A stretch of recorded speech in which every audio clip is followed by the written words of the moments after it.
18 तारीख को 1:30 बजे इस्लामाबाद की CTD पुलिस और सफ़ेद पारछात में मलबूस 1.5 दर्जन लगभग लोगों ने इफेक्ट 2 में मेरे घर पे छापा मारा। मैं घर में मौजूद था। मेरे मुलाजिमीन ने मुझे आगाह किया कि पुलिस जो है वो दीवारों के ऊपर से अंदर घुस रही है। हमारे पास 2 रास्ते थे, या हम इनकी गैर कानूनी एंट्री को रोकने के लिए, इनको डराने के लिए कोई फायरिंग करते, या फिर हम उनको अंदर आने देते ताकि इंसानी जान का ज़िया ना हो। क्योंकि उसी रोज़ मैंने इस्लामाबाद में रैली की क़ियादत की थी और 144 DC ने नाफिज किया था, तो मेरा अंदाज़ा यह था कि शायद इन्होंने 188 का पर्चा किया होगा और उस ज़िमन में गिरफ्तारी के चक्कर में आए होंगे। तो मैंने कानून का एहतराम करते हुए जो बार्ब्ड वायर्स हैं वहाँ से गुजर के मैंने अपनी जान बचाई। मेरे पैरों पे, मेरे चेहरे पे भी खराशें आई और वो लोग बाद में पता चला उन्होंने दरवाजे तोड़े मेरे घर के। मेरे मुलाजिम को उठाया जो अभी तक वापस नहीं आया, कुक जो था, मेरा लैपटॉप उठाया, मेरे आले खाना को हरासा किया।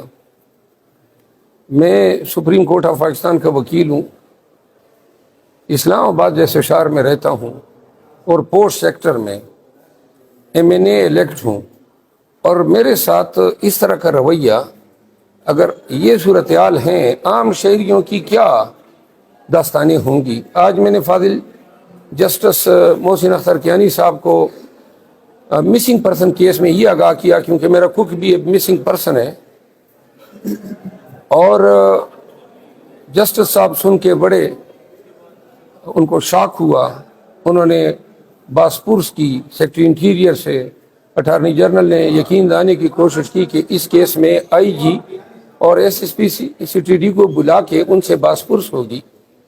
ताहम मैं बासपुर्स नहीं, बल्कि मैं इनके खिलाफ मेरे मुलाजिम को अगवा करने, मेरे घर में नाजायज़ घुसने, मेरा कीमती सामान उठाने और मेरे चादर चारदीवारी का तकद्दुस पामाल करने पर इनके खिलाफ FIR के लिए मैंने केस आज हाई कोर्ट में दायर किया है। इंशाल्लाह 1-2 अयाम में इसकी सुनवाई होगी।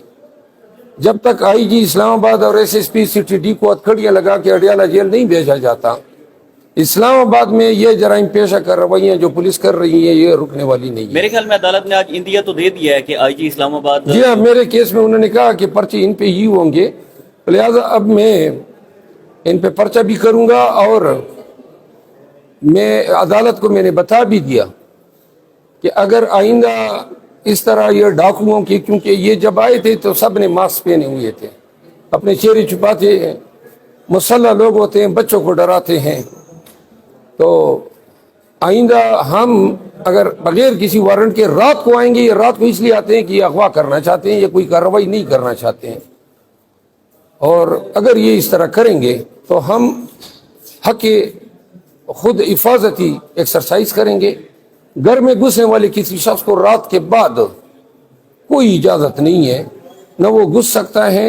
एक दफ़ा कानून का एहतराम किया तो 12 जो हैं जिंदगी भी चली जाए, किसी को घर में घुसने नहीं देंगे। 3 IGs पर मुश्तमिल जो कमेटी जस्टिस मोहसिन अख्तर कियानी ने बनाई है, उस हवाले से क्या कहते हैं, कोई पेशरफ्त होगी? देखते हैं, चीफ जस्टिस मोहसिन अख्तर कियानी साहब की मिसिंग पर्सन में उनकी काबिशें काबिल सताइश हैं। काफ़ी अरसे से बड़े संजीदगी से ऐसे केसेस को लेते हैं। आज मैंने अदालत को ये गुजारिश की कि जब तक ये IG चंद अयाम के लिए जेल नहीं जाता है, ये चीज़ें रुकने वाली नहीं है। ताहम आज वो IG हैं, वक्त आएगा कि कानून का थोड़ा इसके सर और ऐनक दोनों पे पड़ेगा। PTI की हुकूमत आएगी तो कोई ऐसी कार्रवाई का इरादा रखते हैं? नहीं, मैं तो PTI की हुकूमत हो या ना हो, SSP CTD SSP ऑपरेशन और IG इस्लामाबाद इस नाजायज़ रेट पे मेरे घर में घुसने पर, मेरे मुलाजिम को अगवा करने पर, मेरे घर के दरवाजे तोड़ने पर, मेरा सामान ले जाने पर मैंने इनके खिलाफ अदालती कार्रवाई शुरू कर दी है। छोड़ूंगा नहीं इनको मैं, मंतकी अंजाम तक इंशाल्लाह पहुंचाऊंगा। बताइएगा, आपका जो लैपटॉप गया उसमें कोई डाटा है जिसका वो ये लोग मिसयूज भी कर सकते हैं? ना, डेटा वो चाट लें, जो डेटा है ना ہماری زندگی ایک کھلی کتاب ہے. میں نے پوسٹ لگا دیے ہیں زیادہ سے زیادہ یہ کوئی مذہبی منافرت کا کوئی لگا سکتے تھے, اس پہ میں نے لگا دیا ہے کہ جی میرا لیپ ٹاپ چوری ہو گیا ہے, کوئی اس طرح کا پوسٹ آئے تو وہ میں ایڈوانس میں ڈس اون کرتا ہوں. بہت